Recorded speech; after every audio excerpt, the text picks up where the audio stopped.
Geography यानी कि भूगोल में हम लोग पृथ्वी की आंतरिक संरचना के बारे में पढ़ रहे थे। तो आज हम लोग पढ़ेंगे घनत्व पर आधारित अध्ययन, पृथ्वी और क्रस्ट का औसत घनत्व। पहले ये जान लेते हैं, फिर आगे देखते हैं। क्रस्ट का औसत घनत्व की बात की जा रही है तो 2.8 से 3.5 ग्राम प्रति घन सेंटीमीटर होता है। वही हमारी पृथ्वी का जो औसत घनत्व है वो 5.5 ग्राम घन सेंटीमीटर होता है, ठीक है, प्रति घन सेंटीमीटर।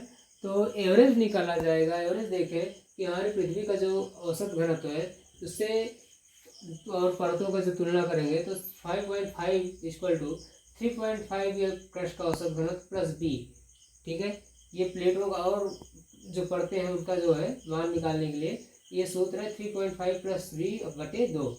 तो यहाँ पे क्या होगा कि इससे मल्टीप्लाई होगा तो 11.0 माइनस 3.5 3.5 और बी, इसमें करने में बी का मान जो आ रहा है 7.5 ग्राम घन सेंटीमीटर आ रहा है प्रति घन सेंटीमीटर। इसका मतलब है आंतरिक परत जो है वो क्रस्ट क्या बोलते हैं ऊपर से नीचे की तरफ जाने, क्रस्ट के केंद्र की ओर जाने पर औसत क्या होता है, परतों का जो है घनत्व अधिक होता है, ठीक है। तो पृथ्वी की आंतरिक संरचना से संबंधित किए गए अध्ययन को हम लोग देखते हैं। घनत्व पर आधारित अध्ययन, तापमान पर आधारित अध्ययन करेंगे, दाब पर आधारित अध्ययन और भूकंप शास्त्र पर आधारित अध्ययन। इन चारों अध्ययन के द्वारा हम समझेंगे कि पृथ्वी की आंतरिक संरचना कैसी है, ठीक है।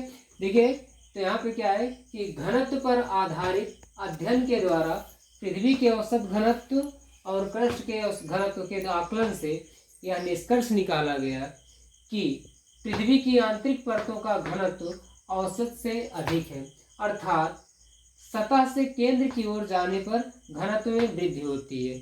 इसको देखिए, हम इसलिए कह रहे हैं, इस एवरेज को यहाँ से देख लीजिए आप, ये बी को आंतरिक परतों की सतह मान लीजिए। उसके बाद इसको निकालने पर देखिए आ रहा है कि बी का मान 7.5 ग्राम प्रति घन सेंटीमीटर। इससे सिद्ध हो रहा है कि पृथ्वी की आंतरिक सतह मतलब आंतरिक परतों के केंद्र की ओर जाने पर इसके औसत घनत्व में वृद्धि होती है, ठीक है।